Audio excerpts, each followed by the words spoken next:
Wasn't that a lovely introduction? Travis, thank you very, very much. Gee whiz. Where'd you get... Did you see that silly picture? Oh my God. It's amazing. You know, it's really neat to be here today, especially with all of you. You and ALEC are really the future, and I'm going to mention a little bit more of that, but it's a real honor to be here with ALEC, and I think the world of you, and I think your mission is just phenomenal. It's also neat for me to be at this hotel. It was almost exactly, Travis, almost exactly 30 years ago that we had the 1984 convention here. It was then the Lowe's Anatole, not the Hilton Anatole. I think I have my exact same room I had over in the tower. My room was right below George and Barbara Bush's room there, so I saw them in the elevators all the time and everything, and it was really exciting. And then, if any of you have been to the restaurant over here, the little, I forget what the name of it is, but that's where Reagan gave his speech, and Linda, I'm gonna quote Reagan, but not on a serious level. It was one of the funniest speeches I've ever seen that he gave here at the convention after accepting it. He compared Tip O'Neill to the U.S. budget, big, fat, and out of control. He said a line that I loved. He said, "Congress spends like drunken sailors, but that's unfair to drunken sailors for two reasons.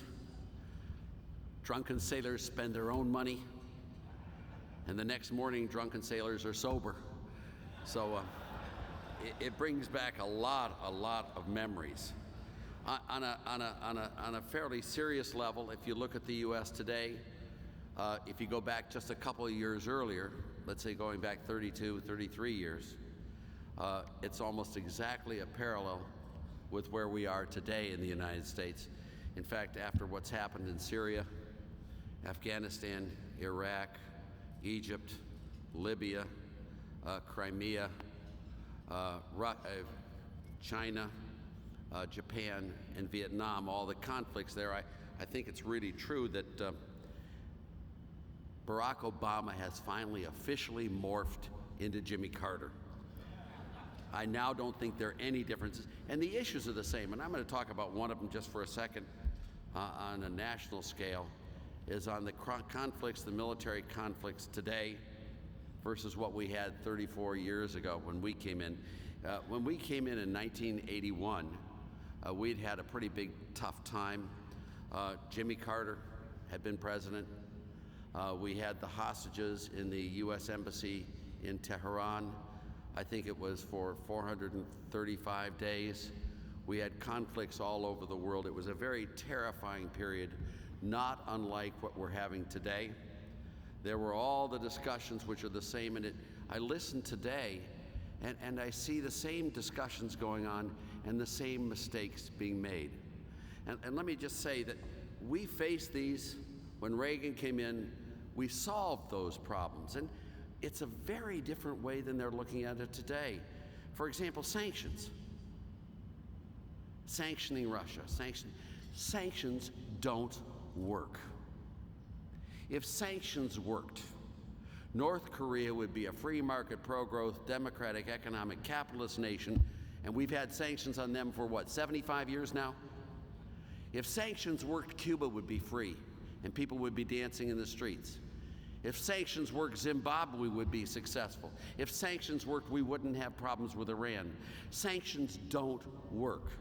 When you look at the crisis that we face in this world, and if I may be very serious with you, the problem is not Russia. The problem is not the natives of the Middle East. The problem is the United States. We are like Pogo. I have met the enemy, and it is us. We are weak.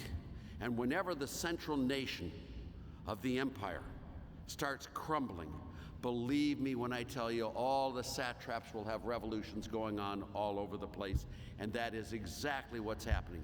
Our GDP is $4.5 trillion below where it should be on economic growth.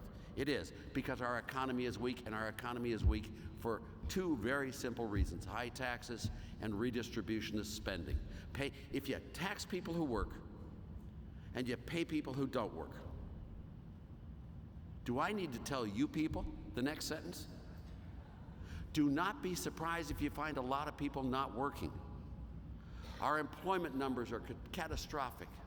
Our GDP is catastrophic. Housing market is not coming back because of bad economic policies. When we came in 1981, the president realized clearly that the problem was us. You cannot have a strong country without a strong economy. We had the 1981 tax cuts, the pro-growth, and within 4 or 5 years, we had defeated the Soviet Union without losing one U.S. troop. The problem is, it's our economy, and I just wanted to go through that with you because we are facing these same problems. We've got the same issues going. On a state and local level, the same thing is going on today as went on 30 years ago. I remember working with Pete DuPont in Delaware when he got the highest tax rate down from 19.2%. Now think of this, the highest personal income tax rate in Delaware at that time was 19.2%. And he brought it down, I think, where it's 4.5% today or 5% today. He called it the DuPont curve, just teasing. I mean, if you looked at what was going on with Massachusetts, some of you that hear from Massachusetts, Prop 2.5 passed. Those of you from California may remember we had something called Proposition 13. In Guam and the Northern Marianas, we had big tax cuts. We also had major tax movements in Puerto Rico. The U.S., the battleground was the states. You are the battleground, and you really are. Look at these states. Look at Massachusetts with Deval Patrick. Look at Connecticut with Malloy. Look at Maryland with O'Malley. Look at Illinois with Quinn. By the way, it's not always Irish governors that do it, just so you know. I mean, look at Minnesota with Mark Dayton. I mean, it's crazy. Look at California with Jerry Brown. And then juxtapose those states that are trying to tax their economies into prosperity with the other states. Look at this state, Rick Perry in Texas. Look at Bobby Jindal in Louisiana. John Kasich in Ohio. Look at Mike Pence in Indiana. Look at Scott Walker in Wisconsin. Look at Rick Scott in Florida. Look at all of these states. I mean, look at Sam Brownback in Kansas. I mean, what he's doing is amazing. I mean, you are seeing the revolution going on right here. You are the battleground. The reason why Travis and I wrote this book is for you. It's for nothing else. Why do you want to cut taxes? Why? Why do you want a right-to-work state? Why? Well, the reason is you think it gives you growth. Why do you think it gives you growth? Here you've got some evidence in this book that you can use. There have been 11 states that have introduced the income tax in the United States in the last 55 years. 11 states. What happened to those 11 states? It's called the fall from grace in this chapter. Those 11 states, what we did is we looked at those 11 states 3 years before they introduced the income tax, and we looked at them in the most recent time period. If you look at those 11 states, each and every one of those 11 states declined as a share of the overall U.S. economy, not one exception. Some of them declined by a lot. Some of you may know Michigan or Ohio, my home state. I won't go through them. The question is, why did they decline? Everyone knows that you can't tax a state into prosperity. So why would these people ever have wanted to get an income tax? Think of yourselves in the Capitol. These are the battles you're fighting every single day. Why do they argue for an income tax? Everyone understands that an income tax will lower growth, but we need the income tax, they argue, because we need the money. Why do you need the money? Well, we need the money for schools, for highways, for transportation, for prisons, for police, for fire. We need it for public services. So what do we do in this chapter? We look at each one of those 11 states, and we look at their provision of public services prior to introducing the income tax, and we looked at their provision of public services today compared to the rest of the nation. Full-time equivalent employees per 10,000 population. Sometimes we have some external measures as well on the quality of public services. In 9 of those 11 states that introduced the income tax, 9, The provision of public services to the citizens of those states declined. Only 2 states improved, and they improved by a little bitty tiny improvement. Some of those 9 states that declined by a lot. I mean, if you take Michigan, for example, I mean, I don't want to tell you who introduced the income tax there, but his name was George Romney. He brought in the income tax. You know, Michigan was the Paris of America. It really was. We used to go to Michigan as a place to go to see really culture and phenomenal development. Detroit in 1950 had a population of 1.85 million. Today, Detroit has a population of 680,000 and is in bankruptcy with Dan Orr trying to solve the problems. You know, when you look at Detroit today, it's the highest crime rate, violent crime rate per 100,000 population in the U.S. Guess what state has the least number of police personnel per 10,000 population in the nation? Michigan. You know, did that really work out for them pretty well? No. If you look at we then go to the other ones. We look at what we call the 9 members of the Brotherhood of the Ring to offset the 9 Nazgul. Hey, I've got grandkids. We looked at those 9 states with no income tax, no earned income tax, and we looked at the 9 states with the highest income tax. What's happened to those states? The 9 states with no income tax beat the living bejabbers out of the 9 states with the highest income tax rates and economic growth, employment, prosperity, participation rates. They did better in all of these measures and output. And they also did better on tax revenues, state and local tax revenues. They also did better on the provision of public services. You know, the evidence is in. You've got 50 years worth of data on this stuff. These are the reasons why we don't want our states to become like those states that put in the income tax or have the highest tax rates. We want prosperity for those states. It's all in here. We have another chapter in there, which is Travis's chapter. Your book is How Money Walks. We call it Give Unto Caesar in the chapter in our book there. But you look at where people migrate from and where they migrate to. We have IRS data from 1992 on. You can see where they go. Wealthy people leave high tax states and move to low tax states. Duh. I mean, hello, excuse me, is anyone listening?